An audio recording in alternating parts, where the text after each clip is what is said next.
Hi, folks. Welcome back to the Tommy Maroon Sports Show. It's episode number 263. That's what it is. All right. Always lose track. I don't know why, but that might be me. Anyways, we'll talk about the Cleveland Cavaliers and how incredible that team's been. It's been a blast. 31-4. Fourth best record through that span in NBA history. And 2 winning streaks of 10 or more games. And everybody's firing on all cylinders, shooting over 50% this season. And only 1 home game so far. And that came to Atlanta. In fact, the Atlanta Hawks have beaten the Cavs twice. They have half the losses against the Cavs this year. A team that's scoring 122.5 points per game. Yes, sirree. Only the Thunder have a longer active winning streak right now. Oklahoma City's at 15. And they're here tomorrow. That is right. Big game on ESPN, I believe, tomorrow. 30-5 against 31-4. Biggest game of the NBA season, in my opinion. But I'm pretty sure we all know that by now. Game recaps. Cavs against the Lakers. It was win number 8 in a row when they beat the Lakers 122-110, including Jared Allen with 27 and 14 boards. Donovan Mitchell, 26 points. Darius Garland had 14 points and 14 assists. And for the other guys, the Lakers had LeBron hang 23 and 7 assists. And Austin Reeves hang 35 and 10 assists and 9 rebounds, which is insane because that's 1 rebound short of a triple-double. And was still not enough because the Lakers weren't even winning for most of the game and shot a dismal 26% from three-point land. And then this game right here, Cavs at the Mavericks. It was another Cleveland Cavalier win, 134-122. Evan Mobley, 34 and 10 misses he grabbed. Karis LeVert, 17 off the bench. George Niang had 3 threes because Niang's a very good 3-shooter, and he had 15 points. For the other team in Dallas, Quentin Grimes had 26 points. And Klay Thompson, remember him from Golden State, now at Dallas, of course. 16 points, 4 threes. Cavs are up by 27 at their peak. Despite having 7 fewer rebounds than Dallas, they still got the job done. Then, of course, Cavs against the Hornets. Win number 10. Again. 2 10-game winning streaks, which is always fun. Darius Garland, 25 points. Jared Allen and Donovan Mitchell, 19 each. And Evan Mobley, 17 points. Brandon Miller and LaMelo Ball, 24 points each. Cavs again, 7 fewer rebounds than the Hornets. But still, it was enough for a win. Looking at everything right now, they are 5.5 ahead of the Boston Celtics. I just like to say the Boston Celtics are 26-10, and they have gone 5-5 in their last 10 games, so things aren't looking too good for them. And, of course, they are just doing unbelievable. The Cavs, they have the second best winning streak in all basketball. Kings have the third biggest winning streak right now. But they're out of the playoff hunt right now. And the Pistons, my goodness, 18-18. I always said I don't think J.B. Bickerstaff was a problem. I mean, with all due respect to Kenny Atkinson, who's going to run away with Coach of the Year. But still, it's glorious to see the Cavs do well. Now let's go to my picks. Of course, it's been a while since the last show, so by the way, Happy New Year. Forgot to mention that. Hope you enjoyed your Christmas and holiday season or whatever you celebrate. But anyways, looking at the picks, because I would do recap, but it's been a while since the last time. And a lot of things happened in the meantime when it comes to football and basketball. Like high school boys basketball. Highland against Talmadge. That's tonight. 2 of the hottest teams in the Suburban League American Conference. Hot diggity. That's going to be a lot of fun. Coach Tanner likes when I say hot diggity. And gotta go Hornets. We're home for that game. Will we win is the question. Let's hope so. Euclid against Medina. I think Medina's easily going to pounce on Euclid. Hudson against Wadsworth. That should be interesting. I got to go Hudson. And my lock of the week, the Coventry Comets. They have really been lighting it up all season long. Got to go with the Comets over the Norton Panthers. And then Cloverleaf is going to upset Coventry shortly thereafter. How about that? And Independence against MCA, Medina Christian Academy. Got to go Independence. And the Brookside Cardinals will beat the Black River Pirates. Firelands against Keystone. That'll be a good game. Two very talented teams. I think that Keystone's going to pick up the win. North Ridgeville against Midview. Got to go with North Ridgeville. Avon against Berea Mid Park. Let's see, who do I have? I have the Avon Eagles. And Elyria will beat Avon Lake, of course. And what else? Valley Forge against Bay. Got to go with the Rockets. And then Kenston against North. Got to go Kenston. Copley will beat Aurora. Aurora's struggling this year in boys basketball. I don't know why. I mean, I guess it happens, I guess. As I sound a little redundant right there, but, you know. One house is there.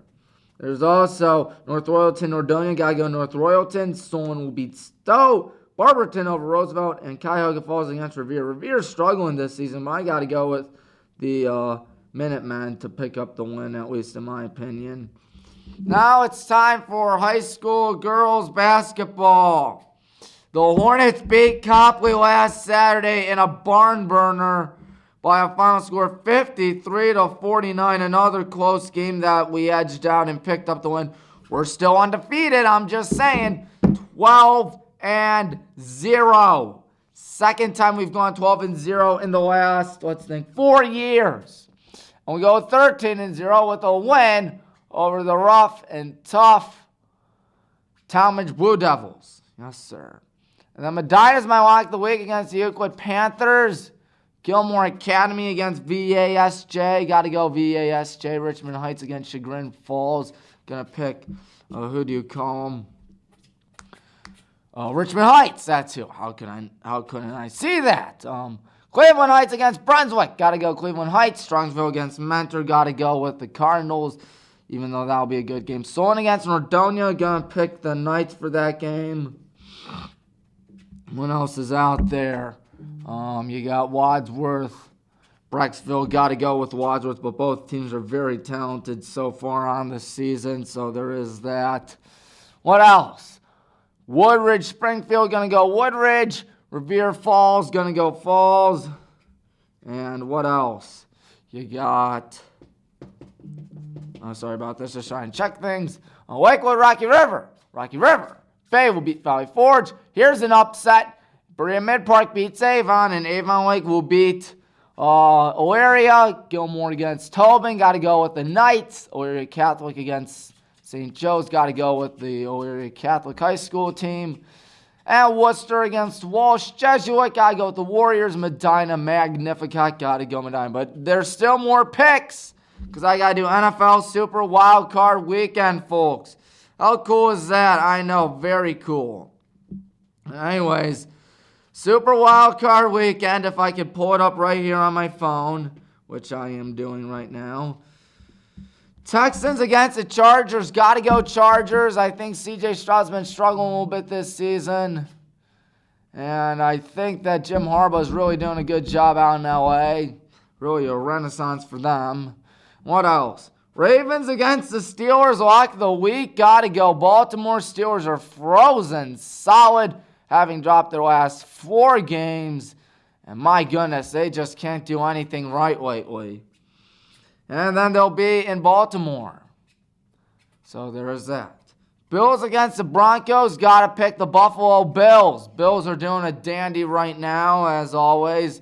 They're one of the best teams in the NFL. Eagles against the Packers. Got to go with the Philadelphia Eagles. Buccaneers against the Commies. Got to go with Baker Mayfield and the Buccaneers. It's really, really Browns-like to see their former quarterback, do really good elsewhere, getting out of that cesspool of an organization, which is unsurprising considering he was good in Cleveland. He was. He won the only playoff game for the Browns since returning to the league in 1999. And what do? They chase him out of town for no reason. They say, get out of here. Just shoo, scram, get out. And what does he do? Struggles in a weak Carolina team, gets his groove back in Los Angeles, finds a home in Tampa Bay, and proceeds to pick up right where Tom Brady left off. Oh my goodness. And remember, Tom Brady's last season, they had a losing record, even though they made the playoffs. He had a losing record. Baker Mayfield's still yet to have a losing record, and he's won the division the last 2 years. And I think he'll beat Jaden Daniels and the Washington Commanders. Rams against the Vikings.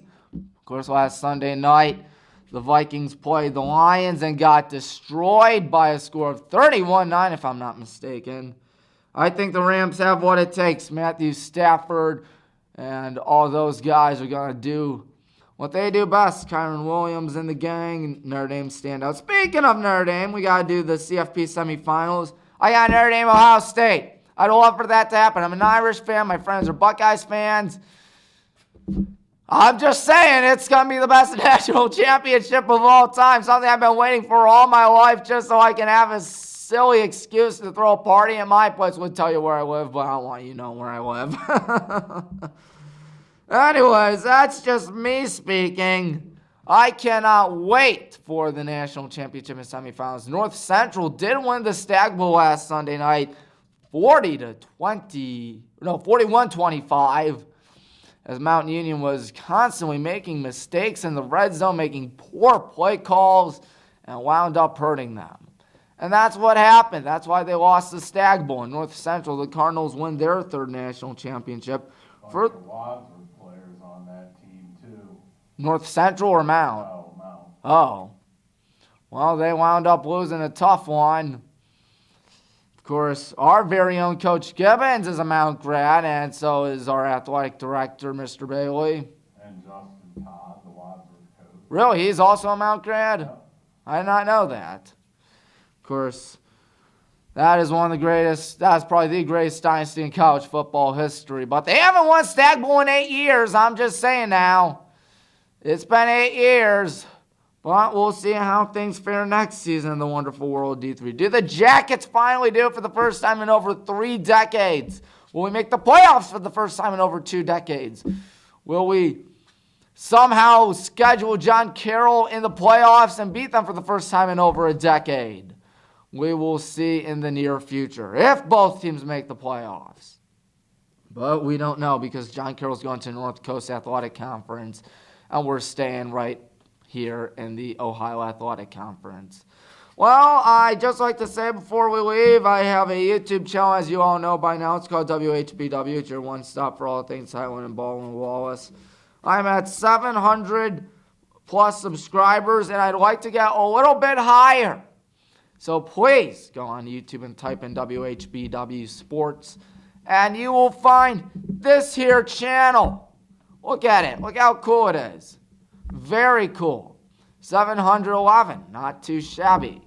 Hopefully there will be more where that came from. But anyways, that's it. That's all the time I have left for Tommy Maroon Sports Show. I will talk to you next week. So long. Peace out. Goodbye.